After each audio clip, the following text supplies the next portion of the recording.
पुंडलिकवरदे हरिविठ्ठल श्री ज्ञानदेव गोपाल कृष्ण भगवान माऊली ज्ञानेश्वर महाराज जगद्गुरु तुकाराम महाराज की जय।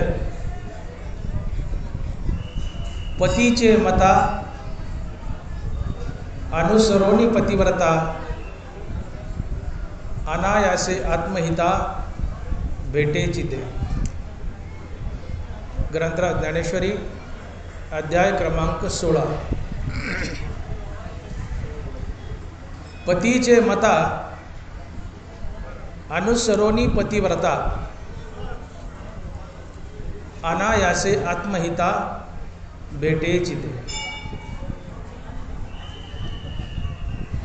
ज्ञानेश्वरीच्या 16व्या अध्यायातील ओवी।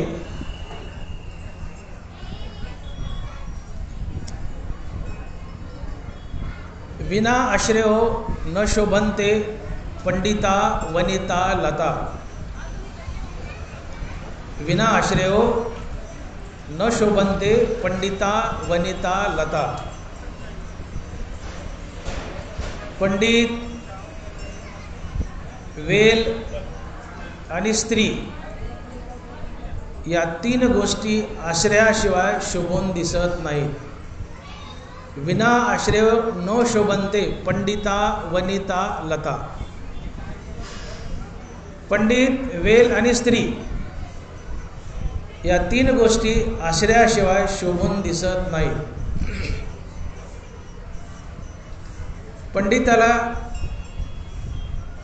अर्थात राजपुरोहिताला राजाचा आश्रय असतो। वेलीला मेढीचा अर्थात खंबाचा आश्रय असतो। थोडा आवाज कमी करा बरं, कुठे गेले लाऊडस्पीकरवाले? आवाज कमी करा थोडा।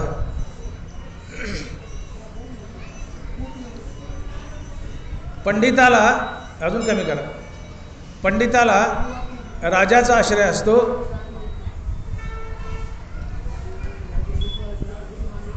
वेलीला खांबाचा किंवा मेढीचा आश्रय असतो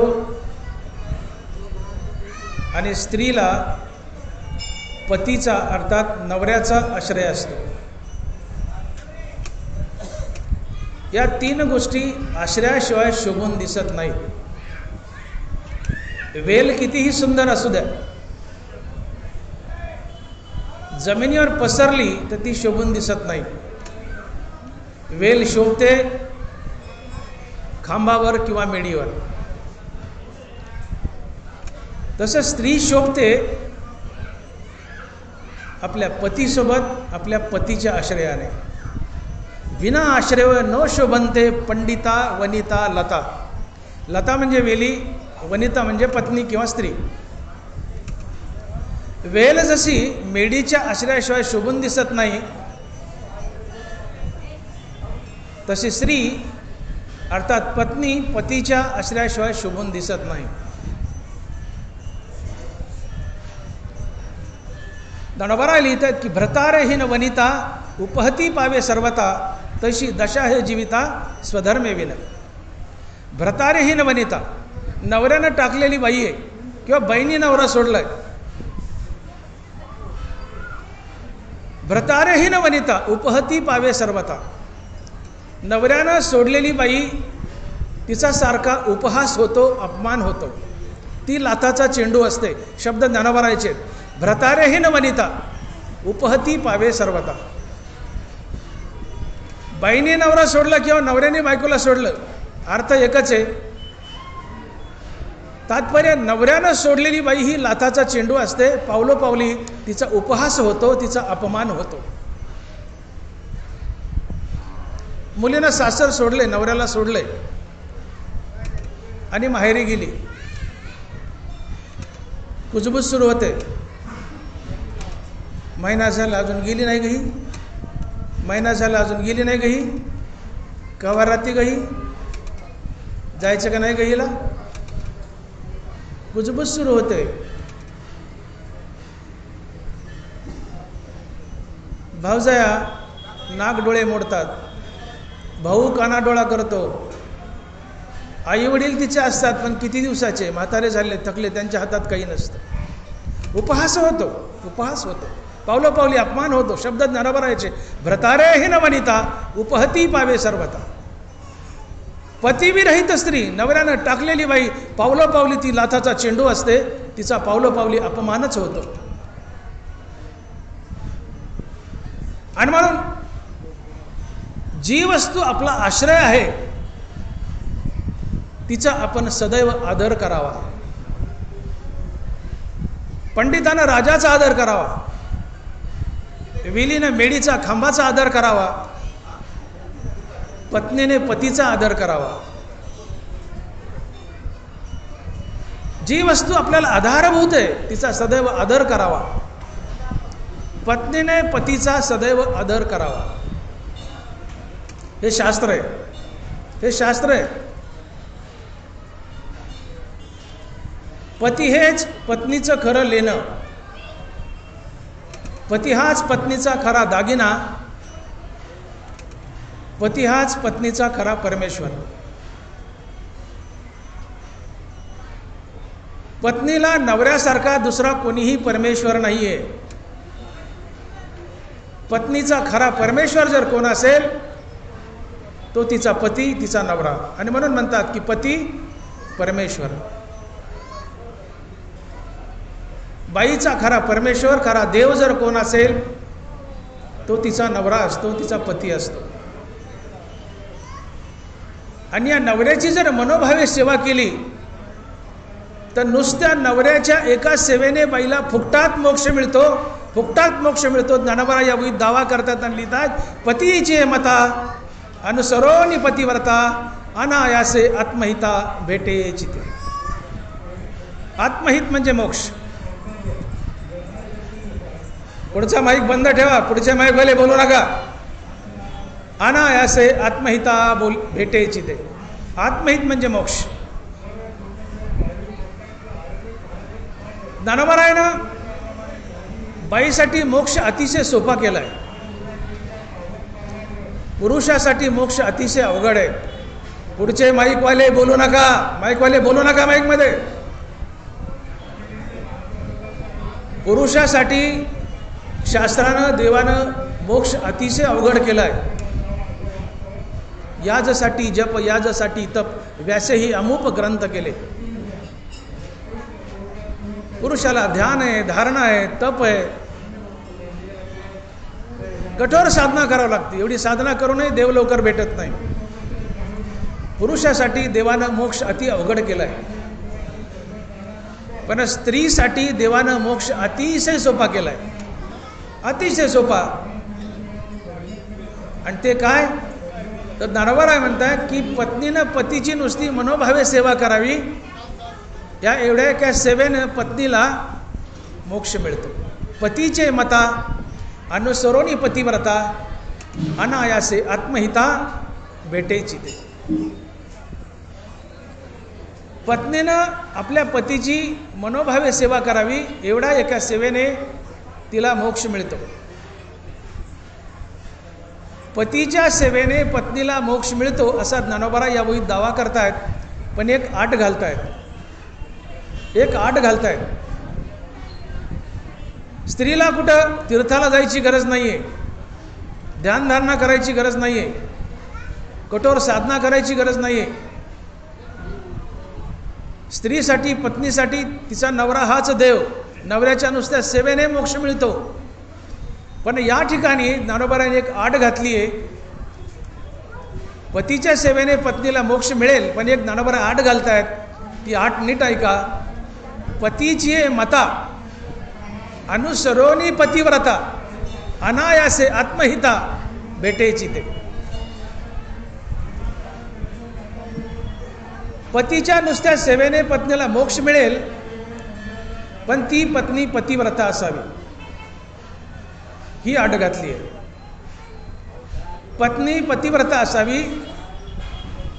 पातिव्रत्य धारण करून पत्नीने जर पतीची सेवा केली मनोभावे, तर नुसत्या पतीच्या सेवेने पत्नीला मोक्ष मिळतो.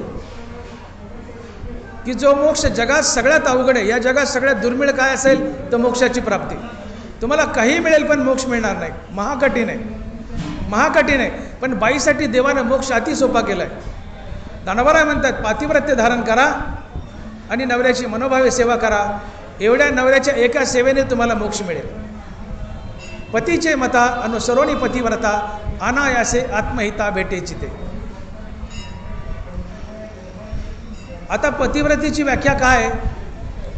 ढोबळमानाने आम्ही पतिव्रतेची व्याख्या अशी करतो की पतीशी एकनिष्ठ राहणं आणि चारित्र्य सांभाळणं याला आपण पतिव्रता म्हणतो. बरोबर आहे, पतिव्रतेची हीच व्याख्या आहे. आपल्या पतीशी एकनिष्ठ राहणं आणि आपलं चारित्र्य सांभाळणं याला पतिव्रता म्हणतात. ही आपली व्याख्या आहे. पण ज्ञानोबा याच्या पुढे जाऊन पतिव्रतेची व्याख्या थोडी लांबवतात. पत्नीनं पतीशी एकनिष्ठ राहावं, चारित्र्य सांभाळावं ही गोष्ट तर करायचीच. ती स्त्री पतिव्रता असतेच, चारित्र्य सांभाळते, पतीशी एकनिष्ठ राहते, ती पतिव्रताच असते. पण ज्ञानोबारांनी आणखीन एक शेपूट जोडले, पतीची मता. स्त्रीने आपलं चारित्र्य सांभाळावं, पतीशी एकनिष्ठ राहावं आणि पतीच्या मतासारखं वागावं, ती पतिव्रता. हे गाठ घातली. स्त्री पतिव्रता असावी. पण पतिव्रता कुणाला म्हणायचं की जी चारित्र्य सांभाळते आणि पतीच्या मतासारखं वागते, ती पतिव्रता. आणि अशा पतिव्रतेने जर पतीची मनोभावे सेवा केली तर नुसत्या पतीच्या सेवेने तिला फुकटात मोक्ष मिळतो. फुकटात. पती हाच तिचा परमेश्वर असतो, पतीच्या सेवेने तिला मोक्ष मिळतो. आणि म्हणून कुठल्याही माता माऊलीने ही संधी दवडू नये. ही सुवर्ण संधी महिलांसाठी ज्ञानोबाराय सांगतायत. प्रत्येक महिलेने आपल्या पतीला परमेश्वर समजावून, परमेश्वर समजून त्याची सेवा करावी. एवढ्या एका सेवेने तिला मोक्ष आहे, की जो मोक्ष जगात सगळ्यात दुर्मिळ आहे. पण ती स्त्री पतिव्रता असावी. आणि पतिव्रतेची ज्ञानोबाराय व्याख्या करतायत की पतीशी एकनिष्ठ असावं, चारित्र्य सांभाळावं आणि तिने पतीच्या मतासारखं वागावं. ही पतिव्रतेची पूर्ण व्याख्या आहे. आता प्रश्न असा उभा राहतो की तुम्ही म्हणाल डॉक्टर मोठे साहेब, चारित्र्य सांभाळणं सोपं आहे, पतीचे एकनिष्ठ राहणं सोपं आहे, पण पतीच्या मतासारखं कसं वागावं? सध्या सगळ्यात अवघड काय तर पतीच्या मतासारखं वागणं. आणि पतीच्या मतासारखं वागते ती पतिव्रता. पतीचे मता अनुसरोनी पतिव्रता. आठ घातली ज्ञानोबारायने, आठ घातली. आम्ही पतीच्या मतासारखं कसं वागावं? आमचा नवरा जर पिदाडा असेल, खदाडा असेल, पिऊन आला ना आम्हाला रोज मारतोय, आम्ही पतीच्या मतासारखं कसं वागावं आणि मोक्ष कसा मिळवावा? आमचा नवरा खदाडा आहे, पिदाडा, वाईट आहे, रोज येतो, आम्हाला मारतो, धोपटतो, त्याच्या मतासारखं आम्ही कसं वागावं? मी म्हणतो तुमचा नवरा रावणा एवढा दुष्ट नसेल. या जगात सगळ्यात दुष्ट कोण होता? तो रावण होता, ज्यानं देवाची पत्नी पळवली, सीता माता. या जगात सगळ्यात दुष्ट कोण आहे? तर रावण आहे. तरी सुद्धा रावणाची पत्नी ही पतिव्रता होती. मुद्दा लक्षात घ्या. तुम्हाला शंका येते, तुम्ही प्रश्न करू शकता की डॉक्टर मोठे साहेब तुम्ही म्हणता की पतीच्या मतासारखं वागा, चारित्र्य सांभाळा, पतीच्या मतासारखं वागा म्हणजे पतिव्रता. ठीक आहे, पण पतीच्या मतासारखं आम्ही कसं वागावं? आमचा नवरा खदाडा आहे, पिदाडा आहे, त्याच्या मतासारखं आम्ही कसं वागावं? मी म्हणतो तुमचा नवरा रावणा एवढा तर दुष्ट नसेल. जगातला सगळ्यात दुष्ट नवरा रावण, पण त्याची बायको पतिव्रता होती. मंदोदरी ही पतिव्रता होती आणि 5 कन्यापैकी एक होती. तारा, अहिल्या, मंदोदरी, द्रौपदी आणि कुंती या 5 भारतीय कन्या आहेत. या 5 पतिव्रता आहेत आणि या 5 पतिव्रतेपैकी मंदोदरी एक होती. मंदोदरी रावणाला समजावायची की नाथ, सीता ही जगदंबा आहे, जगत जननी आहे, भगवंताची पत्नी, तिला सोडून द्या. रावण तिच्या अंगावर यायचा, मारायला धावायचा, मंदोदरी गप्प बसायची. रावण दुष्ट होता, तरीही मंदोदरी रावणाच्या मतासारखं वागत होती म्हणून पतिव्रता होती. नवराने फार मोठी आड घातली पतिव्रतेला. स्त्री चारित्र्य संपन्न असावीच, पण ती पतीच्या मतासारखी वागणारी असावी, ती पतिव्रता असते.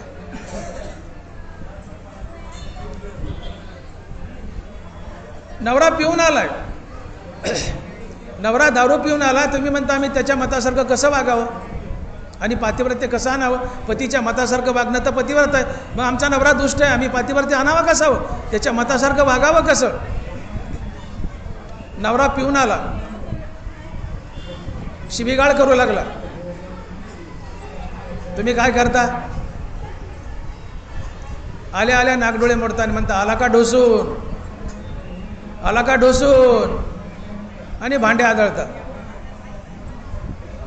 त्याला घाण घाण बोलतात, त्याची निंदा करतात.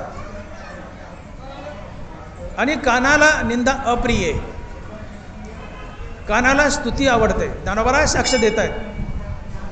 देखे शब्दाची व्याप्ती, निंदा आणि स्तुती, ते तर द्वेष उपजती श्रवणद्वारे. शब्द दोन प्रकारचे, एक स्तुतीपर आणि एक निंदापर. स्तुतीपर शब्द कानाच्या आवडीचा विषय, निंदापर शब्द कानाच्या नावडीचा विषय.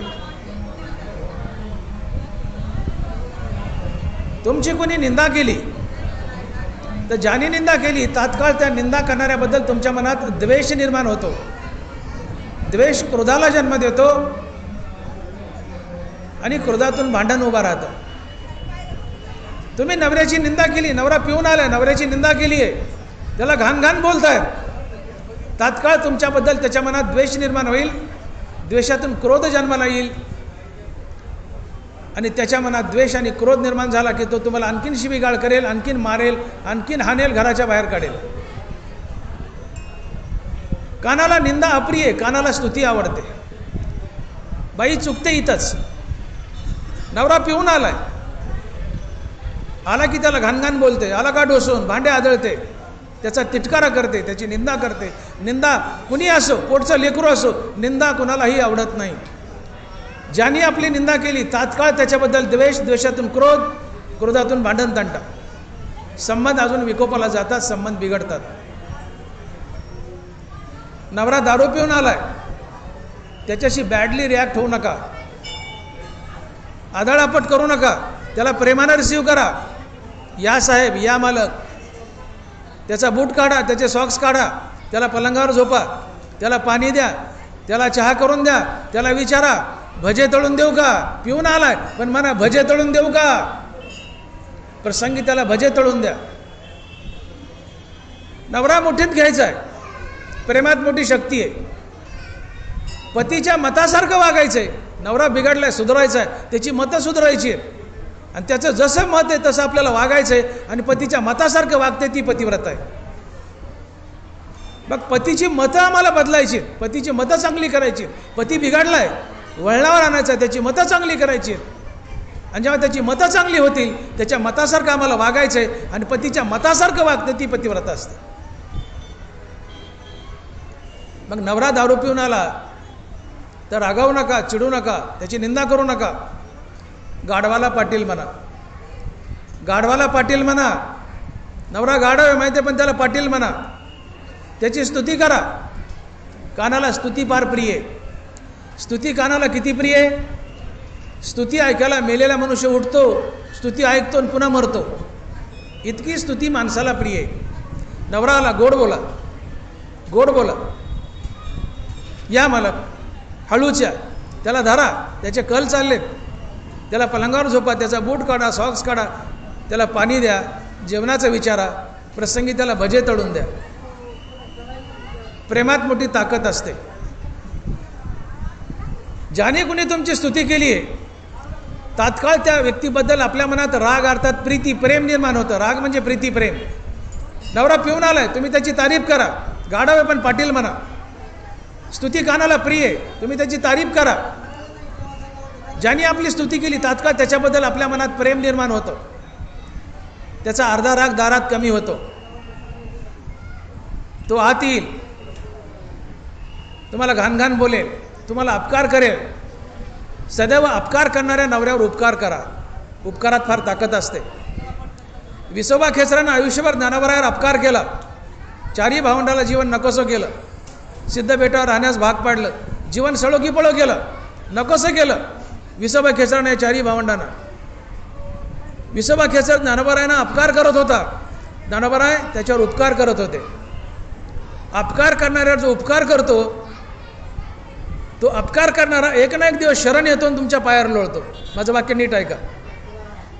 विसोबा खेचरांनी ज्ञानोबरायाला आयुष्यभर अपकार केला. पण ज्ञानोबराच्या पाठीवर मांडे भासतायत हे दृश्य चोरून पाहतो खिडकीतून. त्यावेळेस तोच अपकार करणारा विसोबा ज्ञानोबरायांना शरण येतो, ज्ञानोबराच्या पायावर लोळतो. समोरची व्यक्ती अपकार करते, तुम्ही सदैव उपकार करा. उपकारात ताकद आहे. ती अपकार करणारी व्यक्ती एक ना एक दिवस शर्मिंदी होते आणि तुम्हाला शरण येते आणि तुमच्या पायावर लोळते. नवरा घाण घाण बोलतोय, अपकार करतोय, त्याच्यावर उपकार करा. त्याला पाणी द्या, त्याला जेवण विचारा, गोड बोला, गाढवाला पाटील म्हणा, रिसीव करा, या म्हणा. घाण बोललाय, अपकार करतोय, उपकार करा. अपकार करणारा उपकार करतो, त्या उपकारात ताकद असते. नवरा एक ना एक दिवस लाजेल की बाई मी एवढा छळ करतोय, एवढा अपकार करतोय, तरी तू माझ्यावर उपकारच करतेस.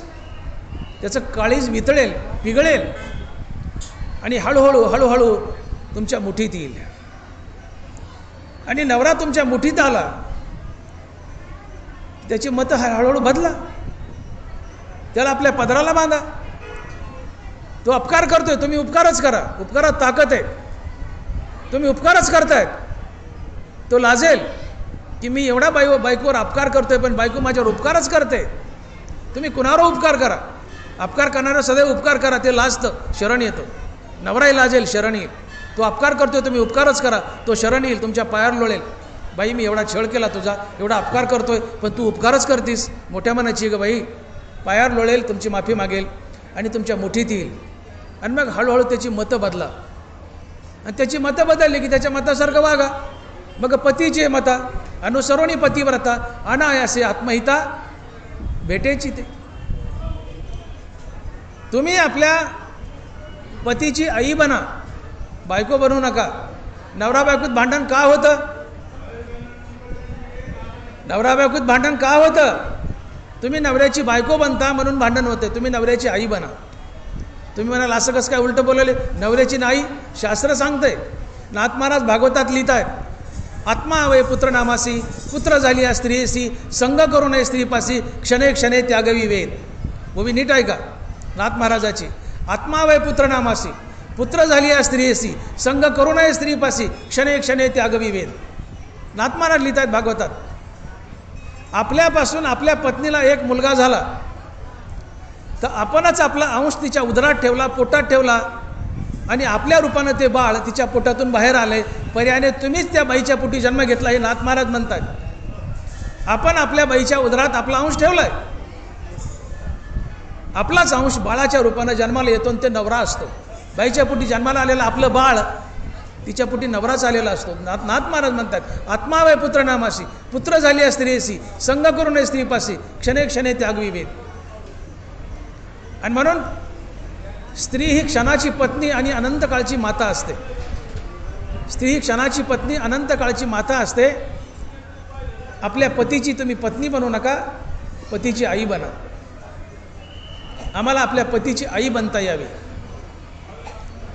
मायलेकर आहे, त्यांना बांड पोर आहे 25 वर्षाचा. मायलेकर त्यांना बांड पोरग आहे 25 वर्षाचं, पहिलवान आहे. रस्त्याने चाललेत, मायलेकर रस्त्यानं चाललेत, तेवढ्यात वाघ आला समोरून. प्रसंग बघा, मायलेकर, पोरग पहिलवान आहे, 25 वर्षाचं आहे, तर्ण बांडे, माय मथारी आहे, मायलेकर चाललेत, समोरून वाघ आलाय. आई त्या पहिलवान मुलाला पाठीशी घालते, बाबा तू मागा सरक. वाघाशी 2 हात करते, वाघाला म्हणते प्रसंगी मला खा पण माझ्या बाळाला वाचव. ही आई असते. नवऱ्याची आई बना. आई मुलावर जे प्रेम करते ते नवऱ्यावर प्रेम करा. मुलगा आणि आई सोबत चालले, समोरून वाघ आला, आई मुलाला पाठीशी घालते, वाघाशी 2 हात करते, मला खा पण माझ्या बाळाला वाचव. हे प्रेम आहे. प्रेम स्वार्थी नसतं, प्रेम परार्थी असतं. प्रेम कधी स्वतःसाठी जगत नाही, प्रेम दुसऱ्यासाठी जगतं. ज्याच्यावर तुमचं प्रेम आहे तुम्ही त्याच्यासाठी जगता. आईचं मुलावर प्रेम आहे, आई मुलासाठी जगते. वाघ समोरून आलाय, बाळाला पाठीशी घातलंय, मला खा, माझ्या बाळाला वाचव. पण आता नवरा बायको सोबत चाललेत. आधी माई लेकरं चालले होते, माईनी बाळाला पाठीशी घातलंय, मला खा म्हणली वाघाला, माझ्या लेकराला वाचव. पण आता नवरा बायको सोबत चाललेत. बायको काय करेल, नवऱ्याला पाठीशी घालील, ढकलून दिलं, त्या वाघाला म्हणेल खा याला, मी चालले पळून. याला खा म्हणेल, मी पळून चालले म्हणेल. आईनी बाळाला पाठीशी घातलंय, नवरा बायको चाललेत.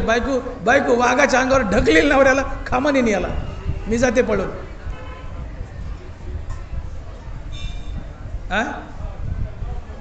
नवरा बायकोमध्ये निखळ प्रेम राहिलं नाहीये. का बरं प्रेम नाहीये? घटस्फोट नावाचा शब्द हिंदू संस्कृतीमध्ये नव्हताच हो. या 50 वर्षात 60 वर्षात घटस्फोट नावाचा शब्द आला. जुन्या काळी जशी गाय शेतकरी दावणीला मरू द्यायचा, पण तिला खटकाला विकत नव्हता. बाई नवऱ्यानं उपहास केला तर झिरून झुरून उमऱ्याच्या आत जीव द्यायची, उमऱ्याच्या आत जीव द्यायची, पण नवऱ्याचं घर सोडत नव्हती.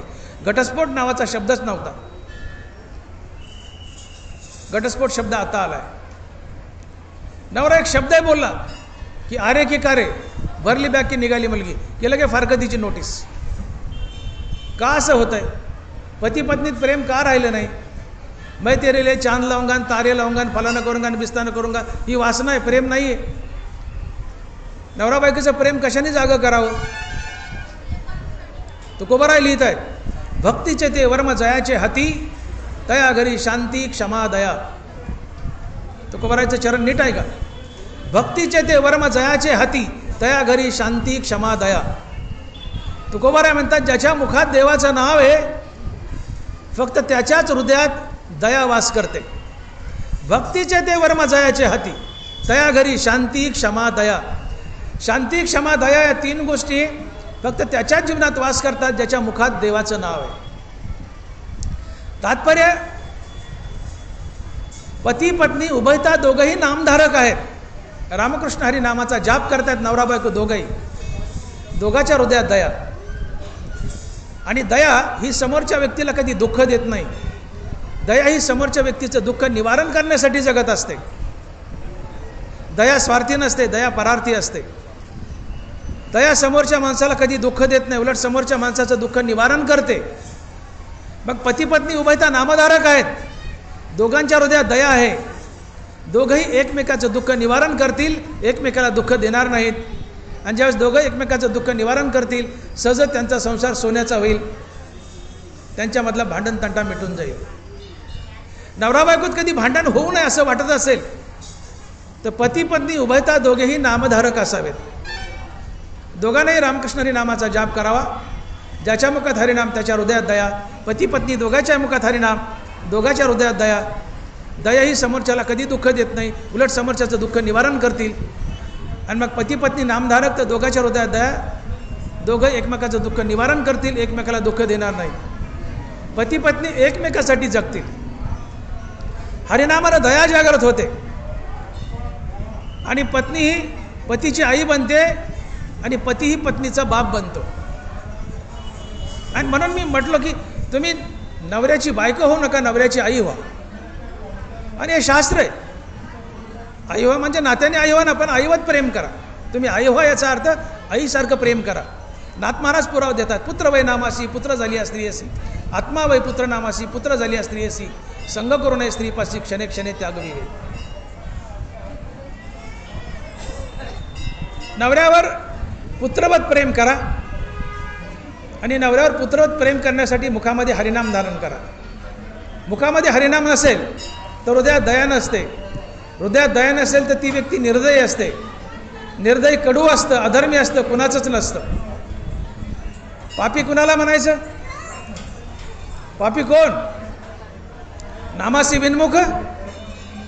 नामासी विनमुख तो नर पापिया. पापी कोण? ज्याच्या मुखात देवाचं नाव नाही तोच पापी. मुखात देवाचं नाव नाहीये, हृदयात दया नाहीये, हृदयात दया नाही म्हणून निर्दयी आहे. निर्दयी कडू असतं, अधर्मी असतं, ते कुणाचंच नसतं. आणि म्हणून नवरा बायको दोघांच्या मुखात जर नाम नसेल तर दोघे निर्दयी असतील. नवरा बायको दोघांच्या मुखात हरिनाम नाही आहे, दोघं निर्दयी. निर्दयी कुणाचं नसतं, अधर्मी असतं, कडू असतं. नवरा बायको दोघं एकमेकाला भांडतील, संसार मोडेल, घटस्फोट होईल. म्हणून पती पत्नी दोघंही नामधारक बना. दोघांच्या हृदयात दया. दया समोरच्याचं दुःख निवारण करते, समोरच्याला कधी दुःख देत नाही. तुम्ही सहजच नवऱ्याची आई बनाल आणि पुत्रवत प्रेम, मुलासारखं प्रेम नवऱ्यावर करा. आणि मग नवरा भले दारू पिऊन आलाय, वाईट वागतो, गलिच्छ वागतो, शिव्या देतोय, तो अपकार करतोय, त्याच्यावर उपकारच करा. मुखात हरिनाम धारण करा, त्याच्याबद्दल तुमच्याला दया येईल. आणि दया समोरच्याचं दुःख निवारण करते. तुम्हाला त्याचा कनवाळा येईल, त्याचा राग येणार नाही. तुमच्या मुखात जर हरिनाम असेल, हृदयात दया असेल, तो दारू पिऊन आला, पडला तर तुमच्या डोळ्यात पाणी येईल. तुम्ही घाण बोलायच्या नाहीत का? आता हृदयात दया आहे. मुखात नाम नाही, हृदयात दया नाही, म्हणून तुम्ही त्याला शिव्या देता, घाण घाण बोलता. पण मुखात नाम आहे, हृदयात दया आहे. ते आपटते, धोपटते, तुम्ही रडाल, अहो हळूच उठा, त्याचा तिटकारा येणार नाही. तुम्ही त्याला म्हणा हळूच उठा, पलंगावर झोपाल, त्याचे सॉस काढाल, बूट काढाल. नवऱ्याबद्दल तुमच्या अंतकरणात पाझर फुटेल. त्यासाठी मुखात हरिनाम हवा आहे. तुम्ही सहजच नवऱ्याची आई बनाल. तो वाईट वागतोय, अपकार करतोय, तुम्ही उपकारच करा. एक ना एक दिवस तो शर्मिंदा होईल की बायको एवढा उपकार करते, मी अपकारच करतोय. उपकारात ताकद असते. तो तुमच्यावर अपकार करतोय, तुम्ही त्याच्यावर सतत उपकारच करतात, त्याची मतं बदलतील. तो तुम्हाला शरण येईल की बाई मी एवढा अपकार केलाय पण तू माझ्यावर उपकारच करतेस, मी चुकलो, मला माफ कर.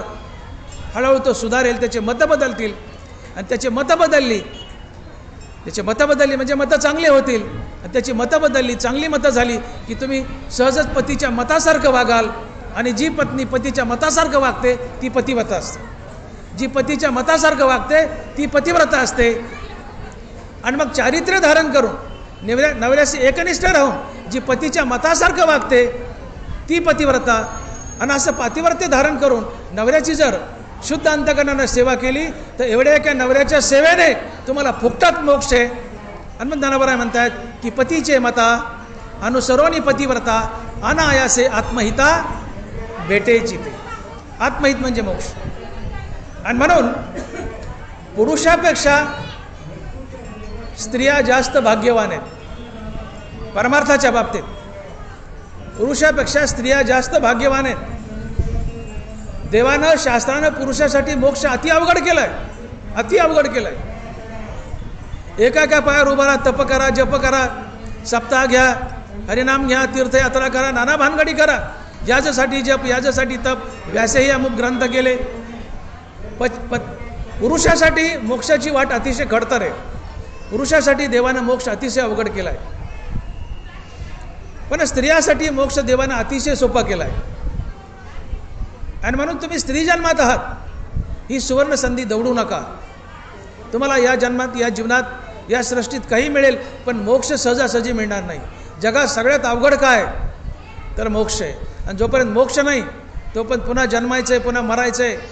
उपजेते नाशे नाशिले पुनरपी दिसे, हे घटिका यंत्र जैसे परिभ्रम आहे का. जन्मायचं आहे, मरायचं आहे, मरायचं आहे, जन्मायचं आहे. प्रत्येक जन्मात आम्ही मृत्यूचा घास बनलो आहेत. या जन्मात जर देव गाठला नाही, मोक्ष मिळाला नाही तर या जन्मात आम्ही मृत्यूचा घास बनू. किती दिवस मृत्यूचा घास बनायचं हे ज्याचं त्यांनी ठरवावं. मग या जन्मात आमची अनंतपार जन्मे झाली आहेत. आम्ही अनंत काळापासून सृष्टीचक्रात फिरतोय. अनेक जन्म झाली, मेलोय, जन्मलोयत, मेलोयत. प्रत्येक जन्मात मृत्यूचा घास बनलोय. मग या जन्मात तरी आम्ही मृत्यूचा घास बनू नये यासाठी स्त्रियांसाठी देवाने मोक्ष अतिशय सोपा केला आहे. तुम्ही स्त्री जातीत आहात, स्त्री धर्मात आहात, जीवनाचं सोनं करा. स्त्रियांना कुठं तीर्थाला जायची गरज नाही. याचा अर्थ जाऊ नका असं नाही, पण कुठं तीर्थाला जायची गरज नाही. खडतर तपस्या करायची गरज नाही आहे. स्त्रीला फक्त एकाच गोष्टीने मोक्ष आहे, अगदी सहज. काय तर पातिव्रत्य धारण करायचं आणि पतीची मनोभावे सेवा करायची. एवढ्या एका सेवेने स्त्रीला मोक्ष आहे. पण पातिव्रतेची व्याख्या अशी करतात ज्ञानोबा आहे की पतीशी एकनिष्ठ राहा, चारित्र्य सांभाळा आणि पतीच्या मतासारखं वागा. चारित्र्य सांभाळायचं ते तर वादच नाही. पतीशी एकनिष्ठ राहा, चारित्र्य सांभाळा हे तर बंधनच आहे. पण त्यासोबत दुसरं बंधन घातलंय की पतीच्या मतासारखं वागा. आणि म्हणून स्त्री जन्मात आहात, पातिव्रत्य सांभाळा, पतीच्या मतासारखं वागा आणि पतीची मनोभावे सेवा करा. एवढा एका सेवेने तुम्हाला फुकटात मोक्ष मिळेल. आणि मग ज्ञानोबा लिहित आहेत की पतीचे मता अनुसरोनी पतिव्रता अनायाशे आत्महिता भेटेची ते. पुंडलिक वरदे हरविठ्ठल. श्री ज्ञानदेव गोपाल कृष्ण भगवान माऊली ज्ञानेश्वर महाराज, जगद्गुरु तुकाराम महाराज की जय. आता विश्वात्मके देवे येणे वाग्यज्ञ तोषावे, तोषो निमज द्यावे. जे खळांची व्यंकटी सांडो, तया सत्कर्मी रती वाढो. भूता परस्परे पडो, दुरितांचे तिमिर जावो. विश्व स्वधर्म सूर्य पाहो, जो जे वांछील तो ते लाहो. वर्षत सकळ मंगळी ईश्वरनिष्ठांची मांदी आळी. अनवरत भूमंडळी चला कल्पतरुचे आरव. चेतना चिंतामणीचे गाव, बोलते जे अर्णव. चंद्रमे जे अलांछन, मार्तंड जे तापहीन. ते सर्वाही सदा सज्जन, किंबहुना सर्व सुखी. पूर्ण हो नितीही लोकी, भजी जो आदिपुरुखी. आणि ग्रंथोपजीविये विशेषी लोकीये. द्रष्टादष्ट विजय एथ मने श्री विश्वेश्वराओ. हा होईल दान पसावो. येणे वरे ज्ञान देवो, येणे वरे ज्ञान देवो, येणे वरे ज्ञान देवो. पुंडलिक वरदे हरविठ्ठल. श्री ज्ञानदेव गोपाल कृष्ण भगवान की जय. माऊली ज्ञानेश्वर महाराज की जय. जगद्गुरु तुकाराम महाराज की जय. श्री संगमेश्वर भगवान की जय. विठ्ठल विठ्ठल विठ्ठल विठ्ठल विठ्ठल विठ्ठल विठ्ठल.